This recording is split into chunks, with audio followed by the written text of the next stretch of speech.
Good day, students. Today we're going to do Unit 12 to 15. Let us start with Unit 12. In terms of Unit 12, we're going to discuss the issue of mineral rights, water rights, as well as leases rights. Now, let's start with mineral rights. So, for the purpose of the definition of what is a mineral, please go to page 244 to look at the definition of the word minerals in terms of the Mineral and Petroleum Resources Development Act. Now, let's discuss the mineral rights under common law. Under common law, the landowner was also the owner of mineral rights. So basically, he was the mineral rights holder until such minerals have been extracted or separated from the soil. So he was the owner, except where those mineral rights they were reserved for another person, or maybe they were reserved for the state. Now, the mineral rights entitles the holder thereof to enter into to enter upon the land, to prospect is to search for mineral rights, and as well as to mine for minerals. Now, a separate title of mineral rights, it could be severed from the land ownership, meaning that you can have a title deed for your land only, and also have a separate title for mineral rights. So so mineral rights can be like mineral rights title can be transferred from one person to the other by way of what you call notarial session, and also mineral rights, they can be expropriated. Now, in terms of like the situation now, in terms of the Mineral and Petroleum Resources Development Act, is that common law position of the landowner being the owner of the mineral rights, it has been abolished. So now the state is now the custodian. It's not the state is not the owner, but it is the custodian of the petroleum as well as mineral resources in the republic. So in terms of Section 3 of the Act, it says the state is the custodian.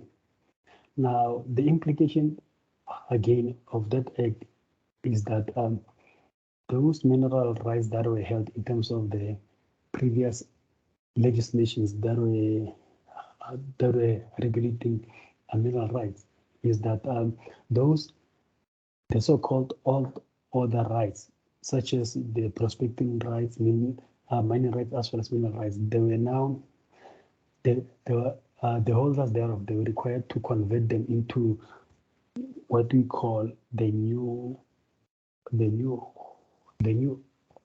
order rights. Now, those unused old order mineral rights and mining rights, they've expired after what we call the transitional period. So those unused mineral rights as well as the prospecting rights, they are now vesting in the state. Now, those prospecting rights as well as mining rights, they are now considered as limited real rights. But now to transfer those,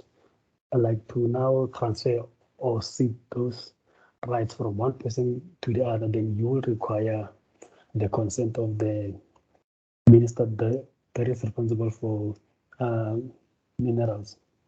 Now, to acquire those rights, they need to apply for prospecting rights as well as mining rights to the relevant Department of Minerals and Department of Mineral Resources and Energy. Please look at page 247.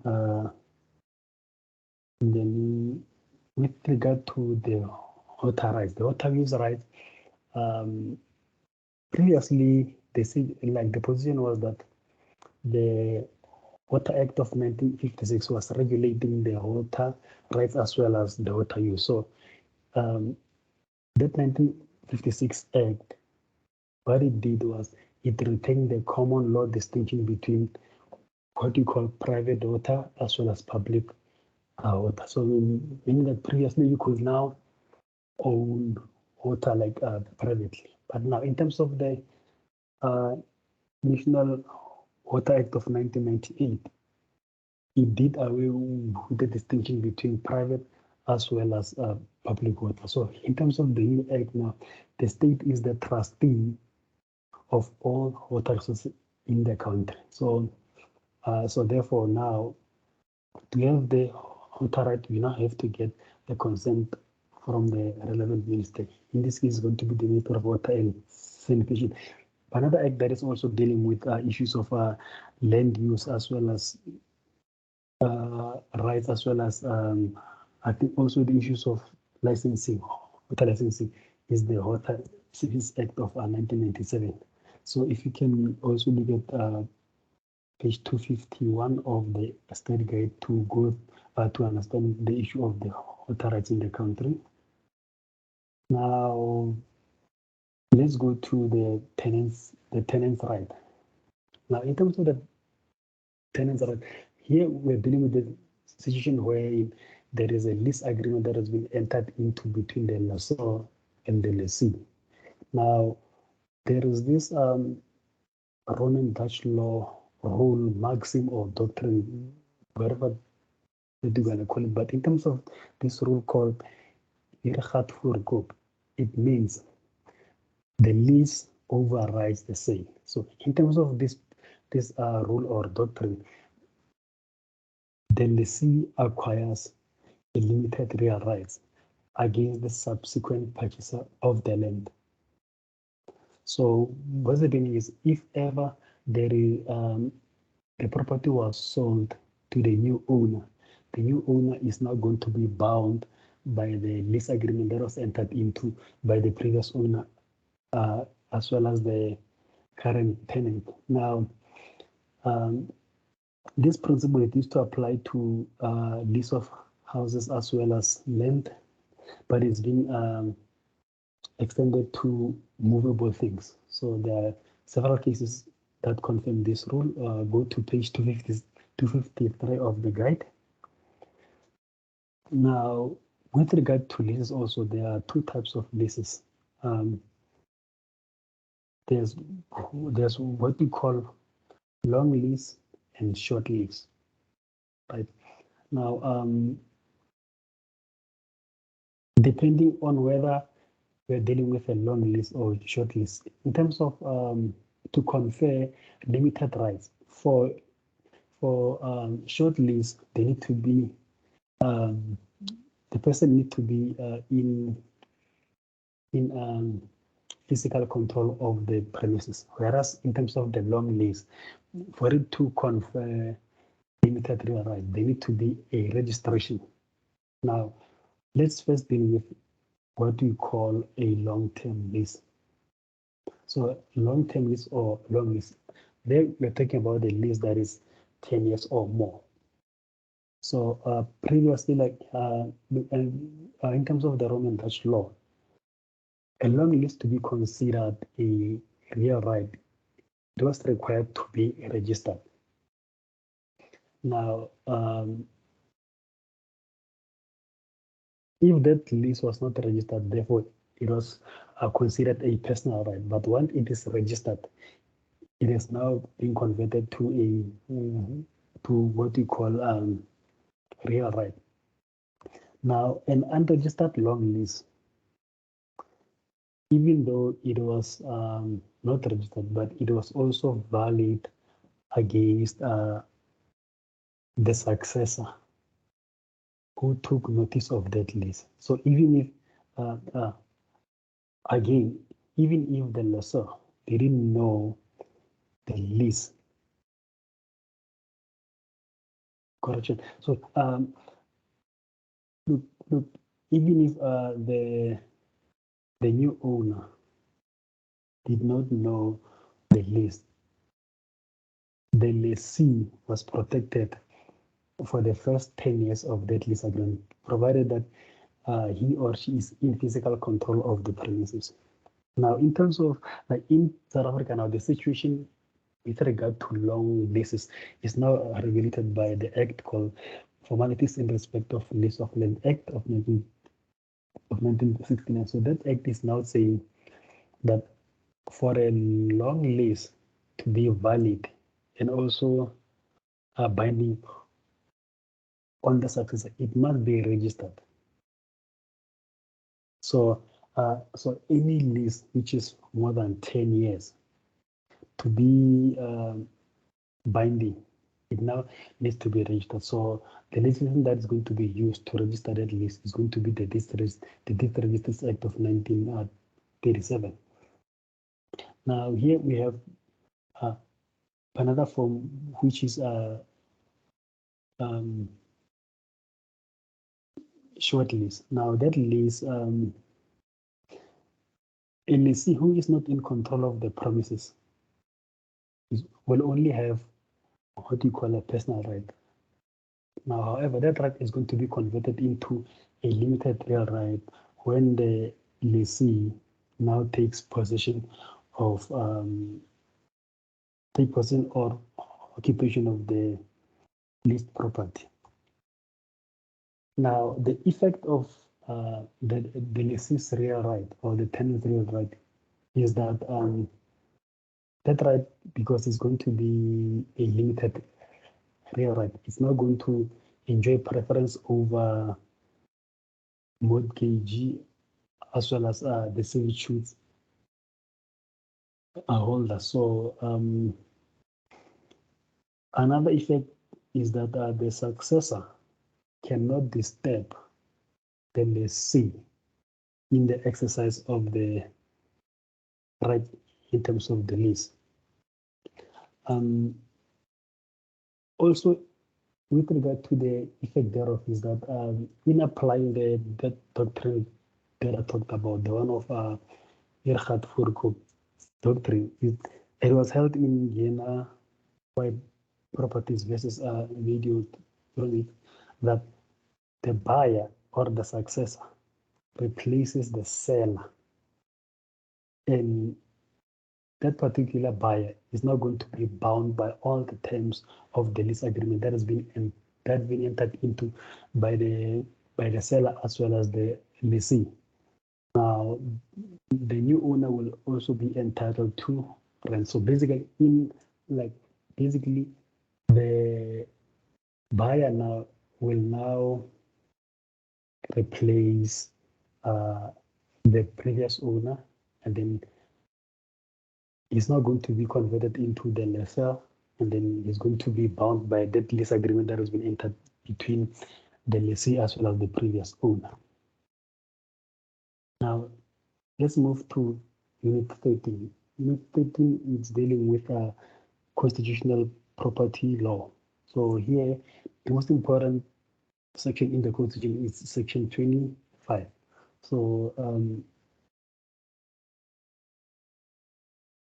I suggest you look at the definition of the meaning of property in terms of Section 25 in page 260 and 261 of the study guide. Now, in the Constitutional Court case of FNB, the Constitutional Court acknowledged the difficulty in outlining the comprehensive definition of property for the purpose of Section 25. Now, the court held that ownership of corporeal movables and land lie at the heart of the constitutional concept of property, and then they must therefore be afforded the constitutional protection in terms of Section 25.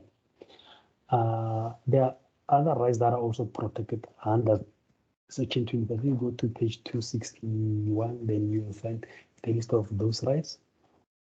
And then there are other constitutional cases that also confirm certain rights that are considered to be property, and then that deserve constitutional property.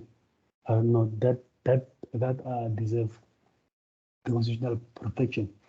The first one here is the trading license, as well as the personal right to recover money paid for goods delivered in terms of the National Credit Act. So those are new rights that are now recognized and that are afforded constitutional protection. I'm going to deal with two. I'm going to deal with what you call deprivation as well as expropriation. Let's start with deprivation. Deprivation, for the purpose of understanding what deprivation is, please look at the provisions of Section 25 of the Constitution. Now, the deprivation is what you call the exercise of state as police power, meaning that here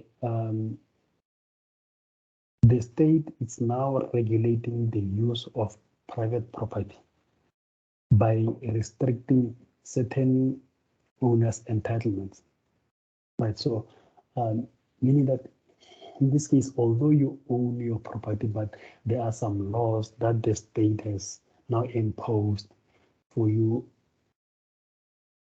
on how you must now use your property.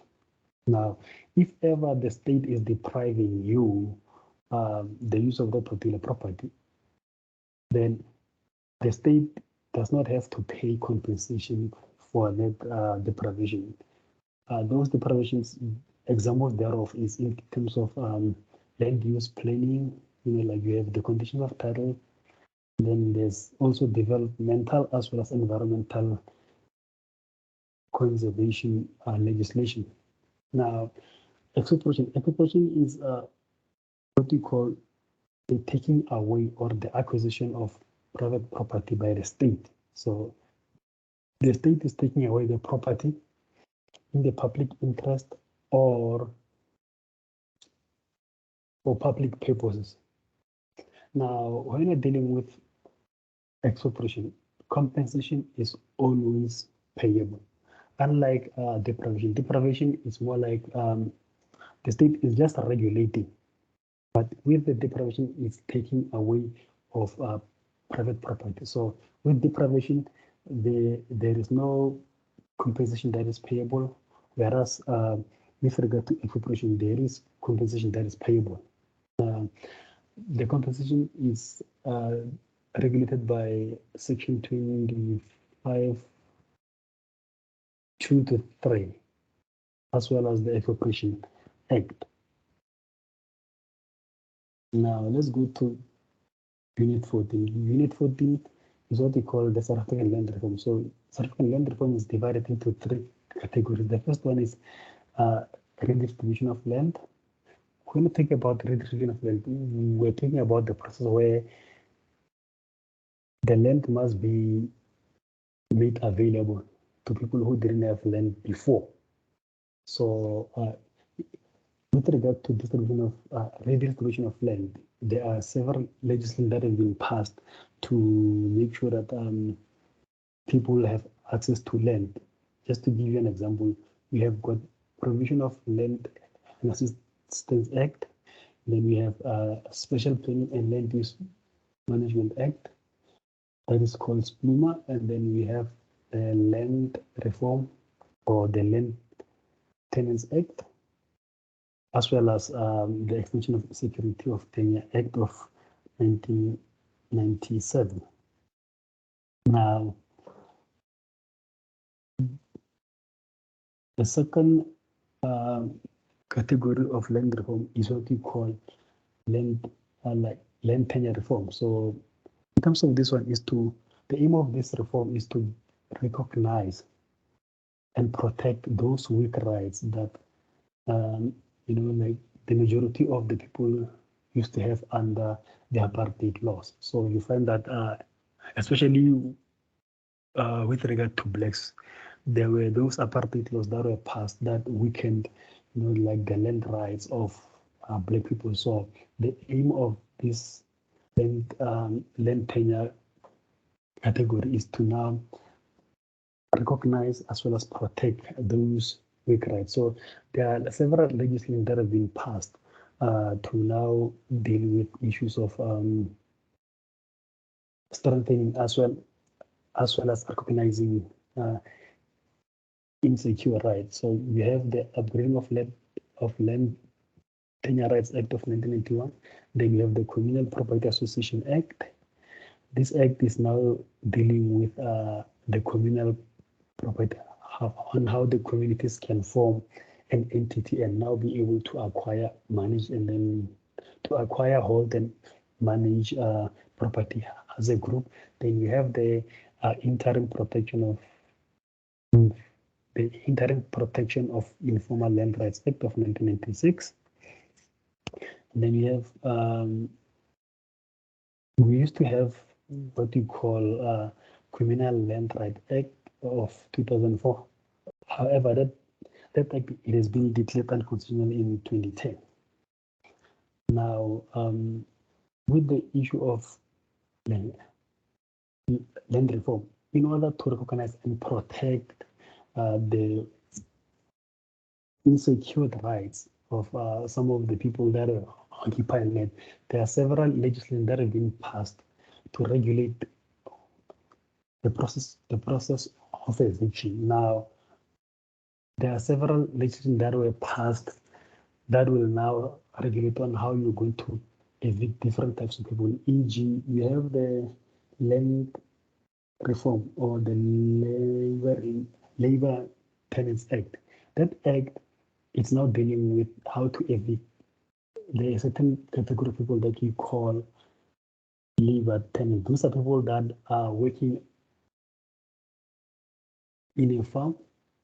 Then instead of being paid as employees, they are given the right to do their own livestock farming as well as grazing in a particular farm. So instead of being paid salary, but they are now allowed to do their own livestock or grazing within the particular farm. So these are Labor Tenants Act is now regulating on how you need to evict those. And then you have another legislation that was passed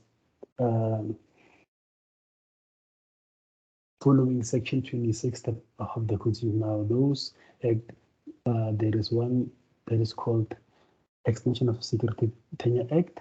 That one is dealing with a situation where people, they have the permission from the landowner or the person in charge. And then you have the one, there's this act called the Prevention of Illegal Eviction from an Unlawful Occupation of Land Act of 1980. That one is dealing with people that are occupying land illegally. Now, the third category of land reform is the land restitution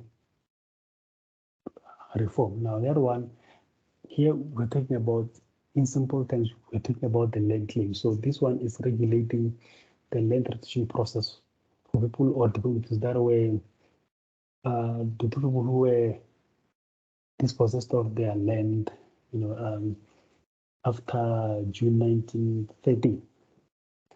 Now,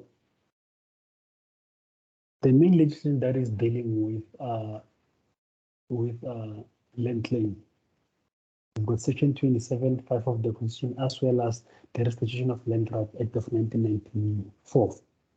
Now, initially the cutoff date was 1998, but however, there was an act called Restitution of Land Rights Act of 2014 that extended the cutoff date to 2019. However, that amendment act was declared unconstitutional in the case of the Land Access Movement case. So, yeah. Now let's go to Unit 15. Unit 15 here, we're dealing with additional forms of statutory land use and revision.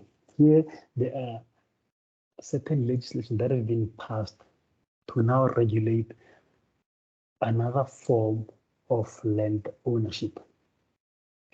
I have several acts here. I'm going to try to run through them very quick. The first one is the Sectional Titles Act. The Sectional Titles Act is dealing with what you call sectional titles. In most cases, you see them in what we call security complexes or even block of flats. So there you are having what you call units. So basically, the that act is dealing with the opening of the sectional title scheme, and then talking about like the division of buildings, and then the division of building and the land on which they stand into the section, as well as the common property, as well as the ownership thereof. So this act is talking about how the ownership land holding system in that in those complex or the block of flats as to who's owning the units, who's owning what we call the common properties. The common properties are your like the passages, like the lifts, those areas that people are not residing in within like either the block of flats or in the security complexes like your roads or so. So the Sectional Titles Act is dealing with that type of ownership. Now you have the share blocks control act. Now in terms of this act, you have the group of people can now establish what you call a share block company. So in terms of this law, the shareholders of that company, like the company can buy property, and then the shareholders will now have the personal rights to like they acquire personal rights to use part of the building. So you might find that the company, like the share block company, will buy either like a block of flats for residential, or maybe like its offices or shops. So if you are a shareholder in that company, once that company buy property, then you already have a personal right to now use certain parts of the property that that share block company has purchased. Now you have another legislation is called the Property Time Sharing Control Act. Now, in terms of that act, it regulates what you call the alienation of time sharing of property time sharing interests. Now, what is happening here is you have a section, an example of these properties where certain people buy property, and then instead they now have the right to occupy that property within a certain period of like season, e.g.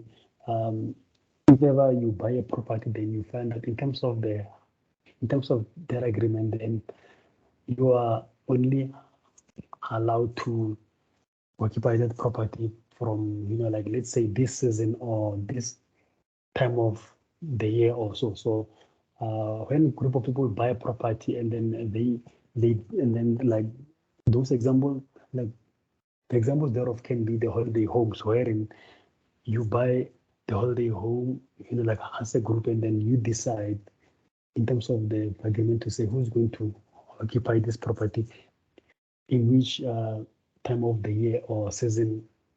Now this act come into play. Then you have the Housing Development Scheme for Retired Persons Act. This one is simply dealing with the issue of let's call them a retirement village. Right? So that is that act that is dealing with retirement villages. That will be the end of my presentation. Thank you very much.